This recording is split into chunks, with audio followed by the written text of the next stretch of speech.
All right, why don't you introduce yourself? Tell everyone where we are here. Hey everybody, I'm Pete Smith. I'm an oyster farmer. I just got off the Damerscotta River here. Been down there farm raising a few, getting them ready for the weekend. And we're up here this weekend up to Damerscotta's Alewives and Ales. Beautiful. And you live around here, is that right? Or? Yep, I'm a local resident. I've been working down on the farm there in the river for about 8 years. And what kind of oysters do you raise down here? We have the American oysters, the Cross-Austria virginicus. Oh, all right. In kind of layman's terms, what are they, pemmiquid? Is that what they're known as? We raise the farm-raised pemmiquid oysters. All right, and we're right, I don't know if you guys can see it, but right over Peter's shoulder, there's the Damerscotta River where we got a little sunlight our way right now, but that's where the oysters are raised. And so anyway, so why don't you tell us, let's take a walk, because Alewives and Ales, in the interest of disclosure, it's actually my relatives own the joint, but it's cool because it's the only, as far as we know, bed, breakfast, and brewery in New England. Yep. And alewives are the fish that like striped bass feed on, right? Is that correct? Yeah, that's one of them. They'll do their migration. So they kind of named their brewery, their bed and breakfast after kind of the local fish, and they make local beer here and everything. And so the name Damerscotta actually means to walk across the backs of fish. Is that what it means, really? Native. And like Abenaki or something like that, or really? That's their native terminology. How old is here's the B&B right here behind Peter, by the way. How old's the town anyway? Oh, well, Pemmiquid Lighthouse was settled back in, I believe it was in the 1670s or so. Oh, really? It was a while back. You know, and it was one of the first settlements on the east coast here. Oh, wow. The Americas. I know when you go down to Pemmiquid Light, there's a sign for like when an English ship was wrecked. Yep. And yeah, and they somehow found their way down to Ipswich or something. Yeah. Back then, I mean, they must have had to, either they had trek through the time. Yeah, that's true. So anyway, but all right, well listen, we're gonna go into what they call the library over here, which is their little where the whole town gathers to have a few beers and eat smoked fish. So smoked alewives. So that's what we're gonna go check out, and we'll talk to you guys soon. Thanks. All right, we're here at the little brewery at Alewives and Ales. They call it the library, where they, as you can see from the sign, fighting illiteracy one beer at a time, and it's basically they just make beer for themselves, but it's a pretty cool little place.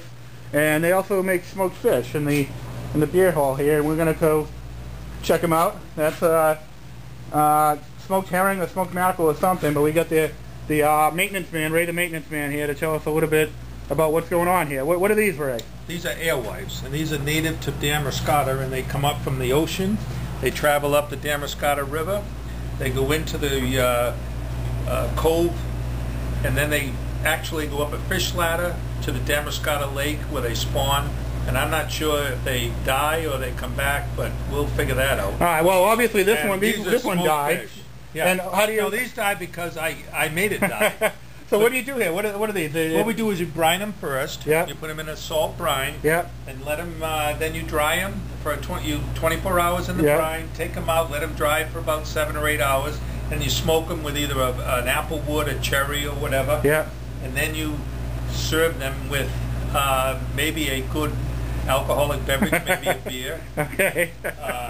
And you enjoy them. All right, good. And this is a traditional native thing, though. This is something they did. Alewives they've been coming up and down this river for years. All right. Well, why don't you show us real quick, and we'll be all set. You kind of open it up, and we'll see where all the meat is. Yeah, what we have is there they are. Nice reddish color meat. Isn't that great? And they're a little bony, but you have to be careful. Why don't you pick off a little meat there, so we can. Sure. That's pretty neat, and they go really good. I'm going to show you this. Go really good with beer, right? Yeah. Oh, yeah. All right, awesome. They're delicious. All right, great, Ray. Well, thanks a lot, man. I appreciate it. It's nice to see you. Next time you come to Maine, make sure you stop in. Talk to you soon, thanks. Okay. All right, we do a little bit of everything at Alewives and Ales. Here's the beer engine, the English-style beer engine to serve the beer. You can see some pour out there. Over here is the walk-in cooler where we keep all the big stuff. Like there's a lamb right there. See, that's a lamb all dressed out. That's going to be cooked in the ground, barbecued in the ground tomorrow for a big party we're having. You can see the kegs of beer. Well, that's holding up the lamb, but the kegs of beer there. There's grain in there, all different kinds of stuff. Oh, that's Mackenzie. Say hi, Mackenzie. No. That's Pete. You met him before, the oyster farmer. This is Billy, who runs the big pumpkin festival up here. So Billy actually grows record. What's the biggest pumpkin you've ever grown? 1,266. 1,200. That's a big pumpkin, man. And over here is the grain for all the beer they make here. And I can't really show you the brew house, but here's We picked a bunch of hops today. Here's all the hops drying right here. They grow tons of hops. This is today's batch of hops. It's drying on kind of a grate to let the air flow around it. See right there, kind of where the air comes through. And that's kind of it, man. They grow a little bit of everything here. They brew their own beer, catch their own fish, catch their own oysters, grow everything. And it's kind of really neat. So that's what it. I will talk to you guys soon. Bye.